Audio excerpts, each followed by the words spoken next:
What are the imaging that you should do? Imaging to diagnose KD? Not much, 2D echo, that's already mentioned. Whatever you have to do, we should, that. Okay, 2D echo, you should know that. USG whole abdomen, we know. To hydrops of the gallbladder and hepatomegaly.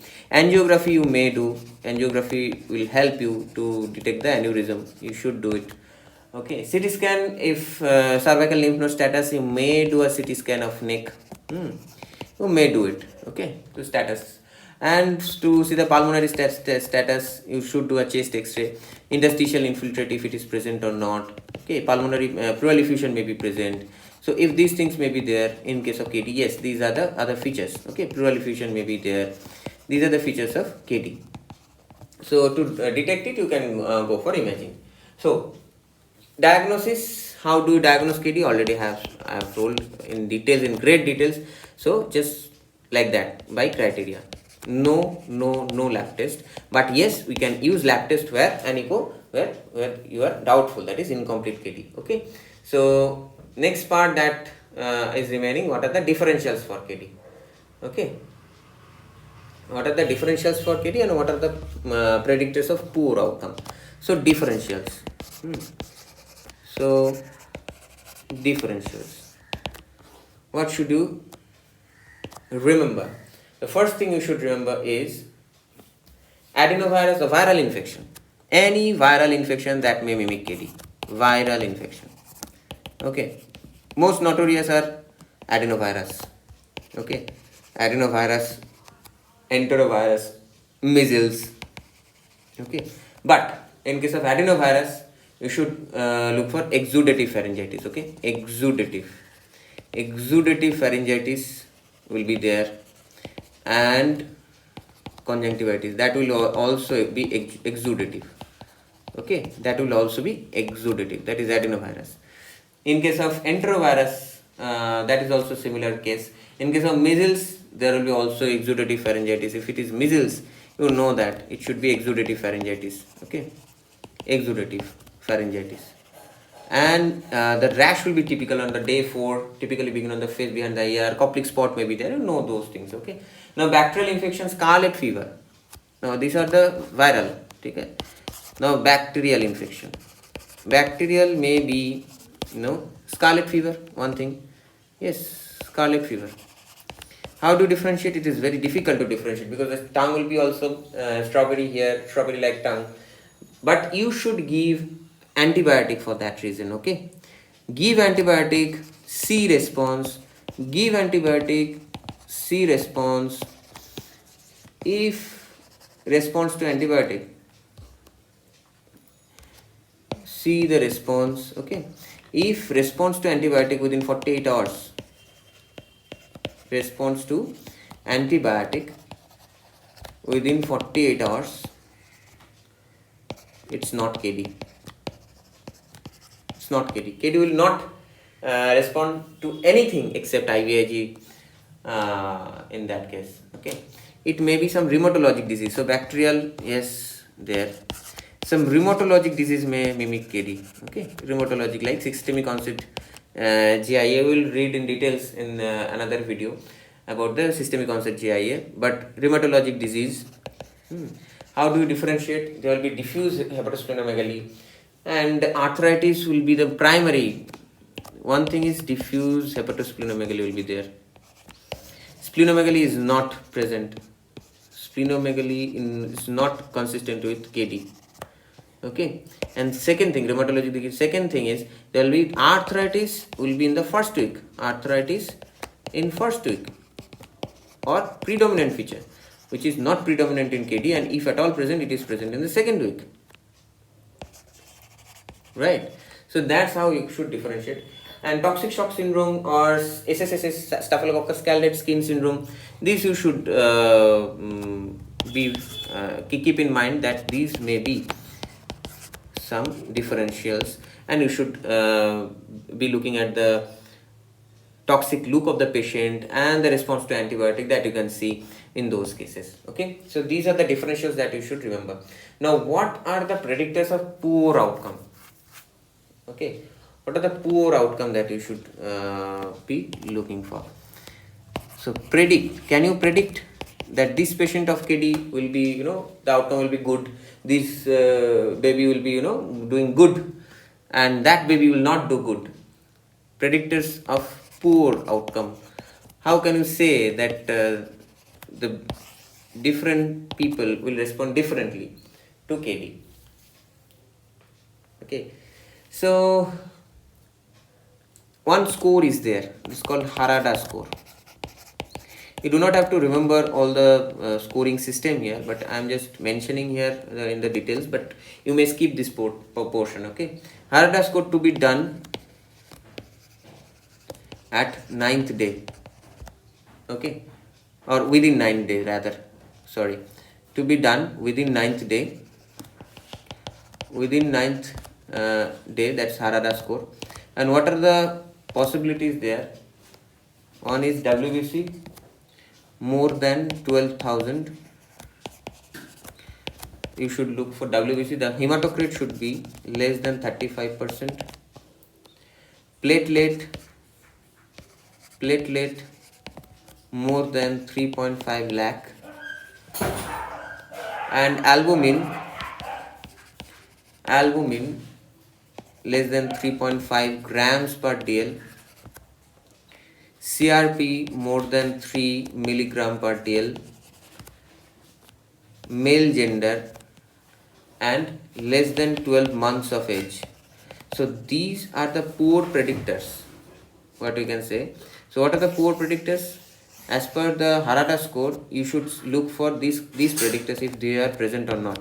The WBC count more than 12,000, the hematocrit less than 35%, platelet more than 3.5 lakh, okay, and albumin less than 3.5, CRP more than 3, male gender and less than 12 months of age. This is Harada score. If these are present, that patient will be going towards poor outcome. Okay, and other factors, other different scoring systems are there. I am not mentioning the whole score, like Kobayashi score, which is more appropriate for Japanese population, which is not universal. Okay, it doesn't correlate well with our population in India, right?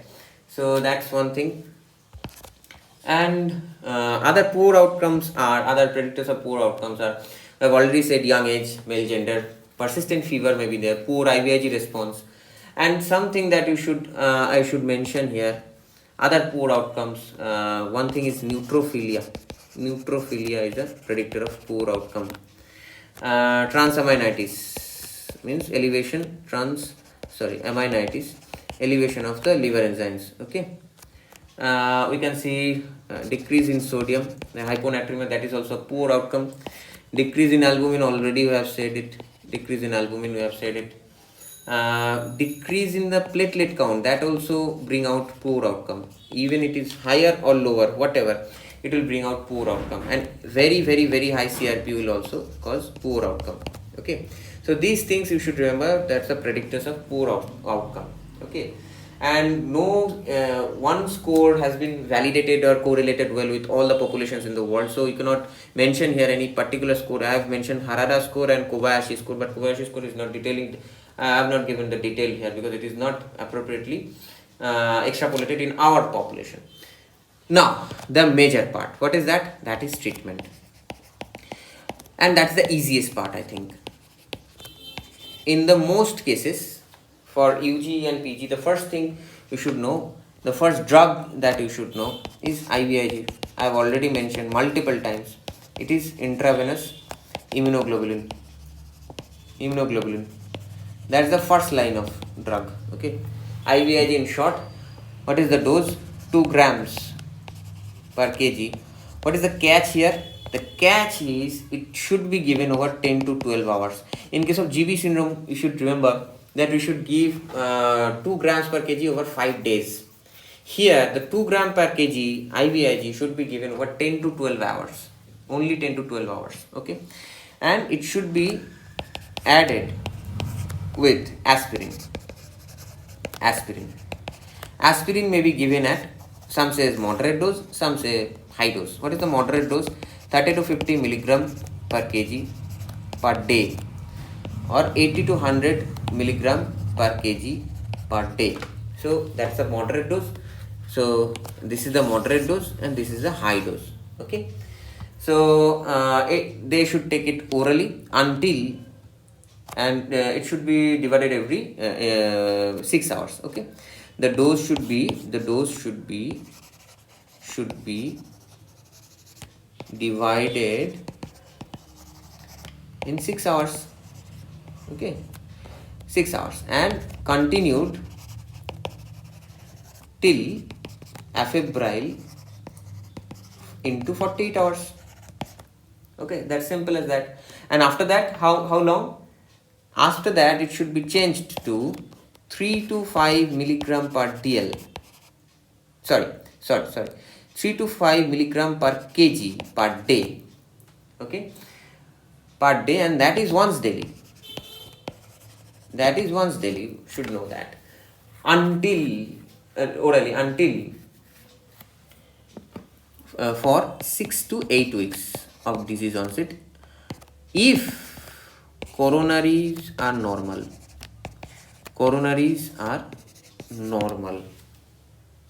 But if there is coronary abnormality, what should we do?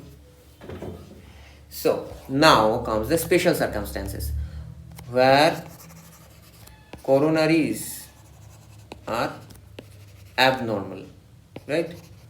Are abnormal, not normal. That may be aneurysm, mild, moderate, or large, giant aneurysm. So if it is mild aneurysm,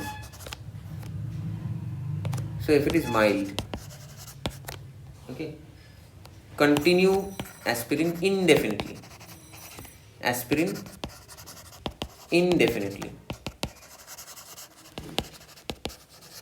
That's one thing.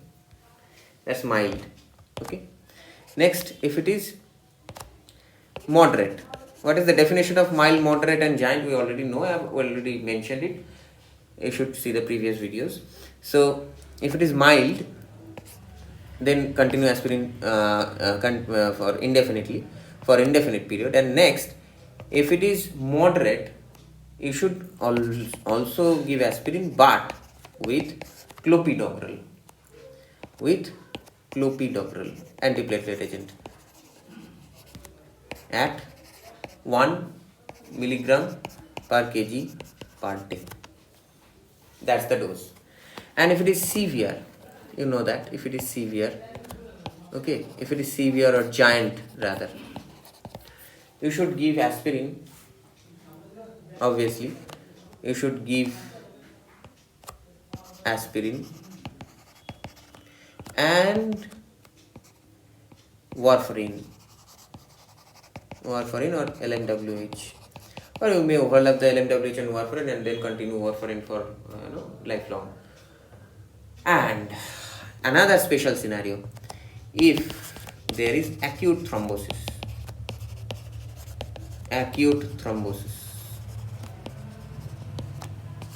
immediate thrombectomy should be done. Thrombolysis, okay, thrombolysis, not thrombectomy. Thrombolysis should be done by recombinant tissue plasminogen activator, right? Alteplase, reteplase, these things, and should be cautiously used in pediatric populations. They should be used very cautiously, and under guidance of pediatric cardiologist. Okay. Now, if patient does not respond to treatment, what to do? That's a major concern here. Now, when do we say that patient is not responding to treatment?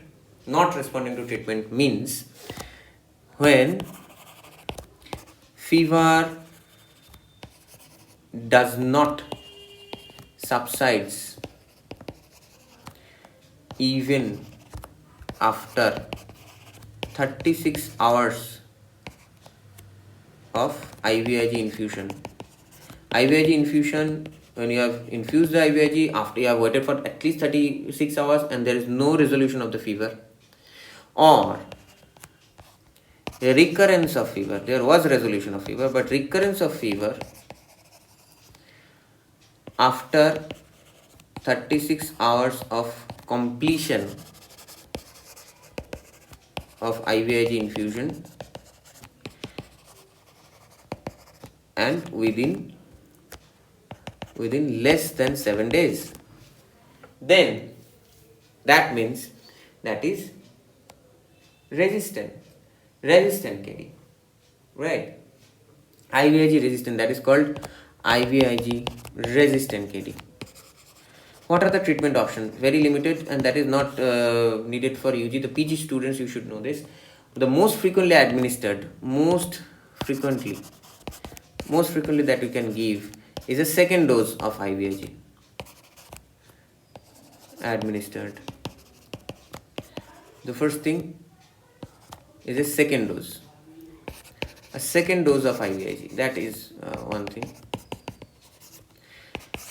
Some people say no, you should give IVIG, but not single-handedly. You should give oral prednisolone, oral or IV steroid, but never pulse methylprednisolone, but not pulse methylpred. Pulse methylprednisolone is not recommended here. Okay, only oral or IV steroid is recommended. So in this case, IVIG the dose is same, but in case of steroid, like prednisolone, if it is prednisolone, you should give at 2 mg per kg per day. 2 mg per kg per day. You may divide it into 3 days. Divide it into 3 doses. Okay. And until afebrile.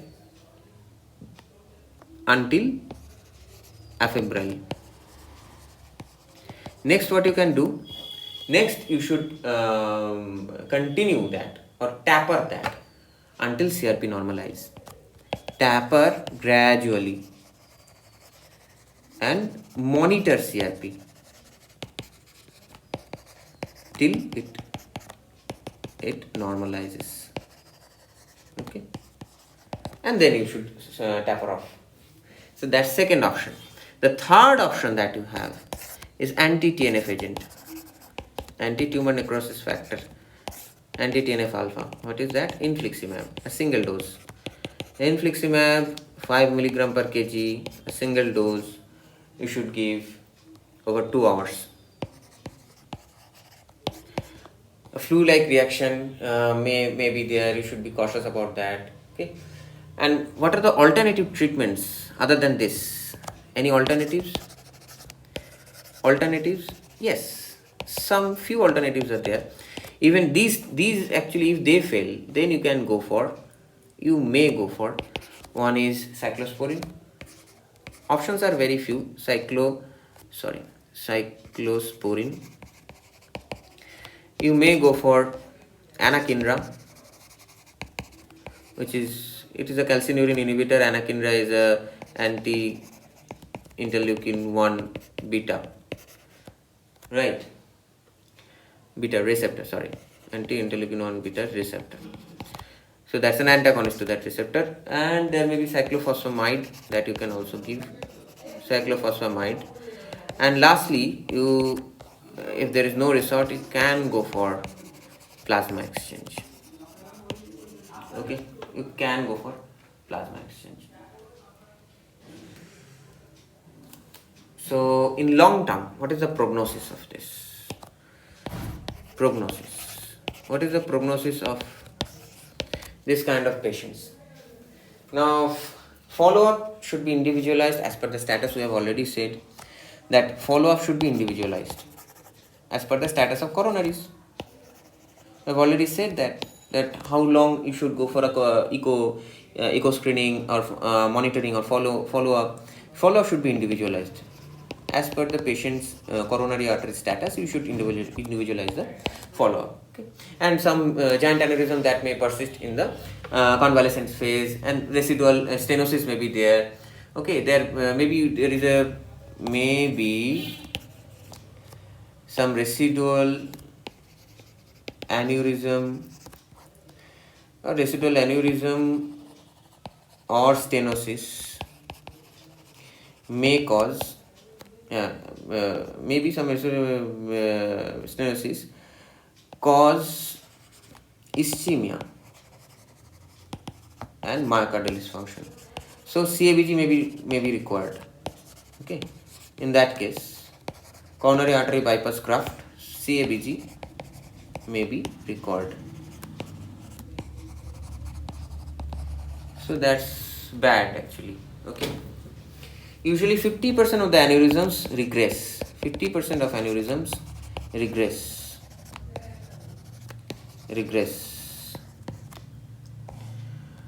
by 1 to 2 years. Okay, by 1 to 2 years, and it is the smaller ones which regress rapidly and completely. But the giant aneurysm are less likely to regress, and they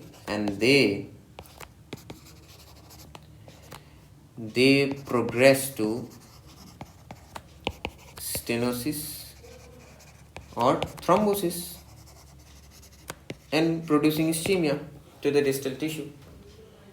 Okay, and all should be advised for heart healthy diet, exercise, intermittently lipid monitoring, that we already said that. Okay, heart healthy diet, that should be in the diet chart of those patients. And if there is atherosclerotic heart disease, you should treat those things. Okay, now what about vaccines, if any? Patients for vaccines, what I have said, you should go for influenza vaccine, as you are giving aspirin to avoid Ray's syndrome. Okay, should give influenza vaccine always. So influenza, and to avoid risk of Ray's syndrome.